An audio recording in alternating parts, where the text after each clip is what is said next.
Rosalie, ano ang detalye sa safeguards na nilagay sa 2026 budget para maiwasan ang mga tinatawag na EPAL ng mga politiko sa pamamahagi ng tulong ng gobyerno sa mga nangangailangang kababayan?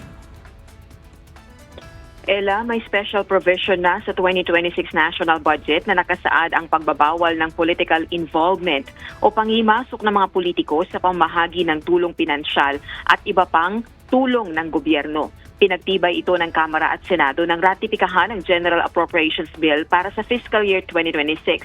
Pero ayon kay House Committee on Appropriations Chairperson at Nueva Ecija 1st District Representative Micaela Swansing, bahala na ang executive agencies na bumuo ng mga panuntunan kaugnay nito.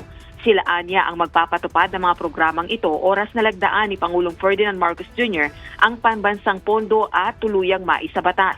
Kabilang na sa mga nasabing proyekto ang medical assistance to indigent and financially incapacitated patients o MAIFIT program ng Department of Health, assistance to individuals in crisis situation o AICS ng Department of Social Welfare and Development, at tulong panghanap buhay sa ating disadvantaged, displaced workers o tupad ng Department of Labor and Employment.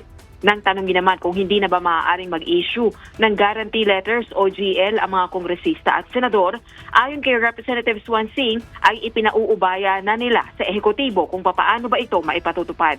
Isang opisyal na dokumento ang guarantee letter o GL na ibinibigay ng kinauukulang ahensya ng pamahalaan tulad ng DOH bilang garantiya sa pagbabayad sa mga partner service providers para sa mga produkto o serbisyong kailangan ng kliyente, kabilang na ang mga gamot at serbisyong medikal.